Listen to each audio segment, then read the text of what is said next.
வணக்கம். இந்திய நேரப்படி மாலை 6 மணி விரைவு செய்திகள். பகுஜன் சமாஜ் கட்சியின் மாநில ஒருங்கிணைப்பாளராக ஆம்ஸ்டாங் மனைவி பொற்கொடி நியமனம் செய்யப்பட்டுள்ளார். இந்த நிலையில் பகுஜன் சமாஜ் கட்சியின் தமிழக தலைவராக உச்சநீதிமன்ற வழக்கறிஞர் பி. ஆனந்த் தேர்வு செய்யப்பட்டுள்ளார். ராமநாதபுரம் மாவட்டத்தின் 87வது புதிய மாவட்ட ஆட்சித்தலைவராக சிம்ரன்ஜித் சிங் கலோன் இன்று பதவியேற்றுக் கொண்டார். இவர் சென்னை மாநகராட்சியின் ஆணையராக பணியாற்றிய நிலையில் ராமநாதபுரம் மாவட்டத்திற்கு புதிய ஆட்சித் தலைவராக நியமனம் செய்யப்பட்டுள்ளார் என்பது குறிப்பிடத்தக்கது. திருப்பத்தூர் மாவட்டம் வாணியம்பாடி நேதாஜி நகர் பகுதியைச் சேர்ந்த மாற்றுக் கட்சியைச் சேர்ந்த 50க்கும் மேற்பட்ட இளைஞர்கள் நகர கழக செயலாளர்கள் சாரதிகுமார் முன்னிலையில் திமுகவில் இணைந்தனர். இணைந்த இளைஞர்களுக்கு கழகத்தின் கருப்பு சிவப்பு துண்டு அணிவித்து மரியாதை செலுத்தினார். இதில் மாவட்ட பிரதிநிதி ரவி ரெட்டியார், 35 வார்டு நகர மன்ற உறுப்பினர் சுல்தான் ஷமி, பொறியாளர் அணி துணை அமைப்பாளர் சிரஞ்சீவி குமார் உள்ளிட்டோர் உடன் இருந்தனர். திருவண்ணாமலையில் இருந்து தனியார் ஆம்னி பேருந்து ஒன்று நேற்றிரவு கோவைக்கு புறப்பட்டது. இன்று காலை அவினாசி சாலை கோல்டு வின்ஸ் அருகே வந்து கொண்டிருந்த போது திடீரென பேருந்தில் புகை வந்தது.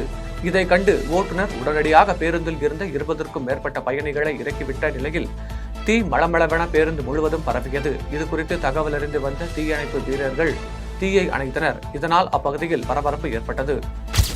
கன்னியாகுமரி மாவட்டம் நாகர்கோவிலில் சக்தி கார்டன் பகுதியைச் சேர்ந்த பகவதி அம்மன் என்பவர் இஸ்ரோவில் விஞ்ஞானியாக இருந்து ஓய்வு பெற்றவர் ஆவார். இவரும் இவரது மனைவி திலகவதி ஆகிய இருவரும் தனியாக வீட்டில் வசித்து வந்துள்ளனர். இவருக்கு உடல் நலம் சரியில்லாததால் திருவனந்தபுரத்தில் உள்ள மருத்துவமனையில் தங்கி சிகிச்சை பெற்றுக்கொண்டு மீண்டும் வீட்டிற்கு வந்து பார்த்தபோது வீட்டில் இருந்த 200 பவுன் தங்க நகையும் 12 லட்சம் ரூபாய் ரொக்க பணமும் கொள்ளையடிக்கப்பட்டது தெரிய வந்தது. இது குறித்து போலீசார் வழக்கு பதிவு செய்து மர்ம நபர்களை தேடி வருகின்றனர். திருவள்ளூர் மாவட்டம் திருத்தணி முருகப்பன் நகர் பகுதியைச் சேர்ந்த சந்திரசேகர் என்பவர் 4 வருடங்களாக கால்நடைகளுக்கு தீவன விற்பனை செய்யும் சேமிப்பு கிடங்கு வைத்துள்ளார். இதில் வடமாநில தொழிலாளர்கள் 20 பேர் பணியாற்றி வரும் நிலையில் சேமிப்பு கிடங்கு தீப்பற்றி எரிந்தது. இது குறித்து தகவல் அறிந்து வந்த தீயணைப்பு வீரர்கள் நீண்ட நேரம் போராடி தீயை அணைத்தனர். இதில் 50,000 ரூபாய் மதிப்பிலான தீவனம் தீயில் எரிந்து நாசமானது. இது தொடர்பாக போலீசார் வழக்கு பதிவு செய்து விசாரணையை மேற்கொண்டு வருகின்றனர். காஞ்சிபுரம் மாவட்டம் உத்தரமேரூரில் RSS சார்பில் குரு பூஜை விழா சிறப்பாக கொண்டாடப்பட்டது. விழாவிற்கு முன்னாள் மத்திய கூட்டுறவு வங்கியின் பொது மேலாளர் தனபால் தலைமை தாங்கினார். தொடர்ந்து உத்தரமேரூர் வட்டார தலைவர் கலைமணி சங்கத்தின் காவி கொடிக்கு புஷ்பாஞ்சலி செலுத்தி குரு பூஜை விழாவினை துவக்கி வைத்தார். நிகழ்ச்சியில் வழக்கறிஞர்கள் சந்தானகிருஷ்ணன், பாலாஜி, சமூக ஆர்வலர் மனோகரன் உள்பட பலர் கலந்து கொண்டனர்.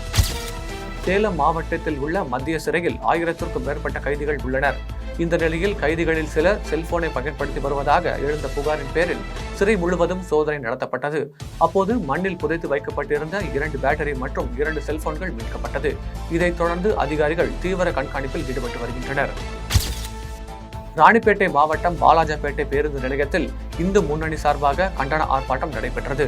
இந்த ஆர்ப்பாட்டத்தில் தமிழகத்தில் உள்ள கோயில்களில் தரிசனம் என்ற பெயரில் கட்டண கொள்ளையில் ஈடுபடும் இந்து சமய அறநிலையத்துறையை கண்டித்து கண்டன கோஷங்கள் எழுப்பப்பட்டது. தொடர்ந்து போராட்டத்தில் ஈடுபட்டவர்களை போலீசார் தடுத்து நிறுத்தி கைது செய்தனர். மதுரை மாவட்டத்தில் உள்ள அரசடி UC பள்ளி மைதானத்தில் ஜெமினி சர்க்கஸ் தொடங்கியது. இந்த நிகழ்ச்சியில் மதுரை மாநகராட்சி மேயர் இந்திராணி பொன்வசன் தலைமை வகித்து குத்துவிளக்கேற்றி தொடங்கி வைத்தார்.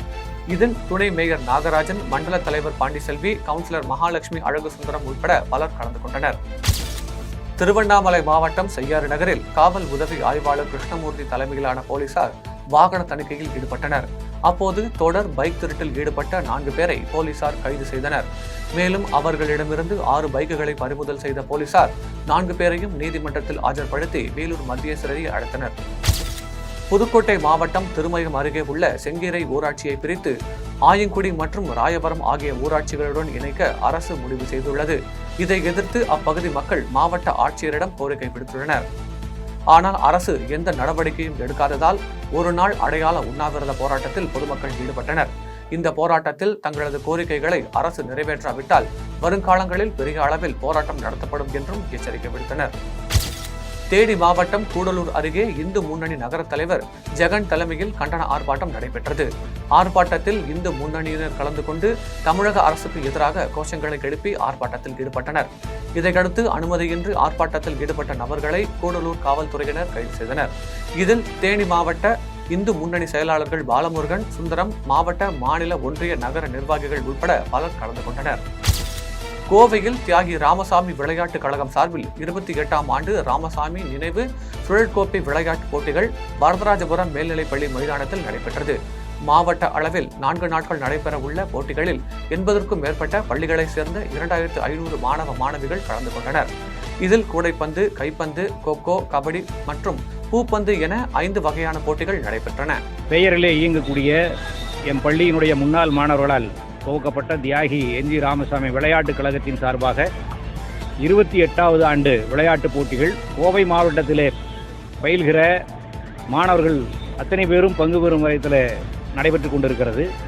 கடந்த 28 ஆண்டுகளாக மிக சிறப்பாக செயல்படுவதனாலே கோவை மாவட்டம் விளையாட்டுத் துறையில் குறிப்பாக குழு போட்டிகளிலே மாநில அளவில் முதலிடங்களை பெறுவதற்கு எங்களுடைய விளையாட்டுக் கழகத்தினுடைய போட்டிகள் நடத்துவதுதான் முதல் காரணமாக இருக்கிறது என்பது ஒரு பெருமை மிகுந்த செய்தி. எனவே கோவை மாவட்டத்தில் இருக்கிற அனைத்து பள்ளி மாணவர்களும் குறிப்பாக 90 பள்ளிகளிலே இருந்து இந்த போட்டிகளில் எங்களது பள்ளிக்கு வருகை தந்திருக்கிறார்கள். கடலூர் திருப்பாதிரி பொலியூர் பகுதியில் நடைபெற்ற மாவட்ட தலைமை ரசிகர் மன்ற நிர்வாகியின் இல்ல சுப நிகழ்வில் நடிகரும் தென்னிந்திய நடிகர் சங்க பொதுச் செயலாளருமான விஷால் கலந்து கொண்டார். பின்னர் செய்தியாளர்களை சந்தித்த அவர், அரசியல்வாதிகள் நடிகர்கள் ஆகும் பொழுது நடிகர்கள் அரசியல்வாதிகள் ஆவதில் எவ்வித தவறும் இல்லை என தெரிவித்தார். அரசாங்கம் சினிமாக்கு வரவே இல்லையே, ஏன் அரசாங்கம் சினிமாக்கு வரணும்? சினிமாக்கு வர வேண்டிய அவசியமே கிடையாது. நீங்க உங்க பணித்துறை, உங்களோட பொது பணித்துறை பண்ணாலே போதும். எதுக்கு உங்களுக்கு சினிமா துறை வேணும்? சினிமா துறையே இருக்குது. அதுதான்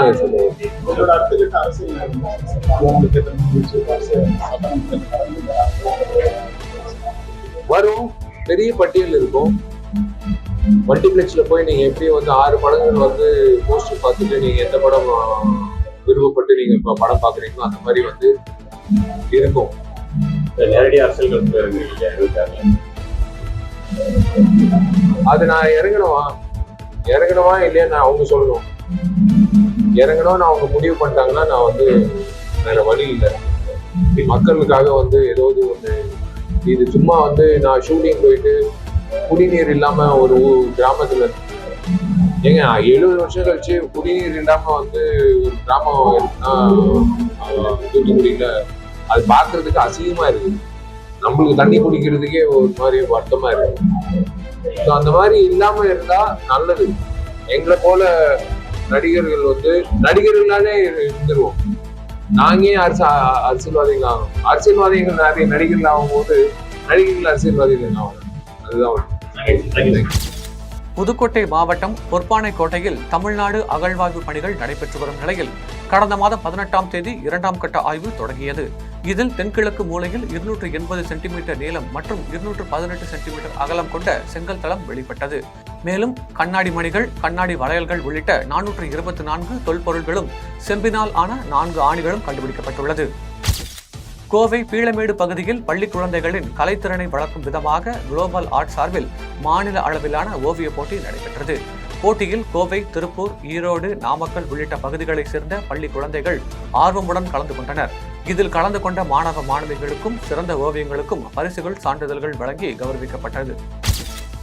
திருவாரூர் மாவட்டம் வலங்கைமானில் உள்ள ஸ்ரீ பாடைக்கட்டி மாரியம்மன் ஆலயத்தில் புதிதாக பக்தர்கள் சேவா சங்கம் தொடங்கப்பட்டது. நிகழ்ச்சியில் நன்னிலம் சட்டமன்ற உறுப்பினர் காமராஜர் உள்ளிட்ட சிறப்பு விருந்தினர்கள் குத்துவிளக்கு ஏற்றி தொடங்கி வைத்தனர். இதில் தமிழ் சேவா சங்க நிறுவன தலைவர் ஞான சரவணவேல், மாவட்ட காவல் கண்காணிப்பாளர் ஜெயக்குமார், மாவட்ட கூடுதல் காவல் கண்காணிப்பாளர் சிவசங்கரன் உள்ளிட்ட சங்க நிர்வாகிகள் கலந்து கொண்டனர். காரைக்காலில் உள்ள ஸ்ரீ காரைக்கால் அம்மையார் கோவிலில் ஆனி மாத மாங்கனி திருவிழா கடந்த ஜூன் மாதம் 19ஆம் தேதி விநாயகர் பூஜையுடன் துவங்கியது. தொடர்ந்து காரைக்கால் அம்மையார் திருக்கல்யாணம், பரமசிவம் அடியார் கோலத்தில் பவளக்கால் விமானத்தில் வீதி உலா வரும் நிகழ்ச்சியும், பக்தர்கள் மாங்கனிகளை இறைத்து இறைவனை வழிபடும் நிகழ்ச்சிகளும் விமர்சையாக நடைபெற்றது. இதில் ஆலய தனி அதிகாரி காளிதாஸ் மற்றும் பக்தர்கள் கலந்து கொண்டு சுவாமி தரிசனம் செய்தனர். காஞ்சிபுரம் மாவட்டம் உத்தரமேரூர் ஒன்றியத்திற்கு உட்பட்ட திருப்புலிவனம் கிராமத்தில் உள்ள ஸ்ரீ திருசூலி காளியம்மன் கோவிலில் 40ஆம் ஆண்டு தீமிதி திருவிழாவை ஒட்டி அம்மனுக்கு சிறப்பு அபிஷேக தீபாராதனைகள் காண்பிக்கப்பட்டது. தொடர்ந்து திருவிளக்கு பூஜை, கூழ்வார்த்தல், அன்னதானம், நலத்திட்ட உதவிகள் வழங்குதல், ஆன்மீக சொற்பொழிவு உள்ளிட்டவை நடைபெற்றது. பின்னர் அம்மன் திருவீதி உலாவும் பக்தி நாடகமும் நடைபெற உள்ளதாக கோவில் நிர்வாகம் சார்பில் தெரிவிக்கப்பட்டுள்ளது. திருவிடைமருதூர் அருகே கதிராமங்கலம் கிராமத்தில் உள்ள ஸ்ரீ அர்த்தநாரீஸ்வரர் சித்தர் பீடத்தில் ஸ்ரீ சமயபுரம் மாரியம்மனுக்கு 5ஆம் ஆண்டு பால்குடம் எடுக்கும் விழா வெகு விமர்சையாக நடைபெற்றது.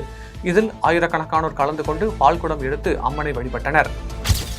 வேலூர் மாவட்டம் குடியாத்தம் தங்கம் நகரில் உள்ள ஸ்ரீ முனீஸ்வரர் கோயிலில் பௌர்ணமியை ஒட்டி ஸ்ரீ முனீஸ்வரருக்கு பால் அபிஷேகம் செய்யப்பட்டு ராட்சத மாலை அணிவித்து சிறப்பு பூஜைகள் நடைபெற்றது. இதில் கம்பன் கழக தலைவரும் வழக்கறிஞருமான பூபதி ரோட்டரி, ஆளுநர் பழனி, பாஜக வர்த்தக அணி தலைவர் நாகலிங்கம் ஆகியோர் கலந்து கொண்டனர். இதனைத் தொடர்ந்து பக்தர்களுக்கு 5 வகையான உணவு அன்னதானமாக வழங்கப்பட்டது. சேலத்தில் நடிகர் சூர்யாவின் 49வது பிறந்தநாளை முன்னிட்டு தமிழகம் முழுவதும் அவரது ரசிகர்கள் பல நலத்திட்ட உதவிகளை செய்தனர். மேலும் நடிகர் சூர்யா ரசிகர் மன்ற சார்பில் சேலம் அரசு மருத்துவமனையில் இரத்த தான முகாம் நடைபெற்றது. இதில் மாவட்ட பொறுப்பாளர்கள் கார்த்தி தலைமையில் 300க்கும் மேற்பட்ட சூர்யா ரசிகர்கள் இரத்த தானம் செய்ய குவிந்தனர். இதனால் மருத்துவமனை இரத்த வங்கி அலுவலகம் நிரம்பி வழிந்தது. இருந்தும் பல மணி நேரம் காத்திருந்து சூர்யா ரசிகர்கள் அனைவரும் இரத்த தானம் வழங்கி சென்றனர். இதைத் தொடர்ந்து ஏழை எளிய மக்களுக்கு உணவு வழங்கப்பட்டது. இத்துடன் ஜெம் செய்திகள் நிறைவடைகின்றன. மீண்டும் செய்திகள் இன்றிரவு 8:30 மணிக்கு. செய்திகளை உடனுக்குடன் தெரிந்து கொள்ள GemLive.tv என்ற இணையதளத்தில் இணைந்திருங்கள். நன்றி, வணக்கம்.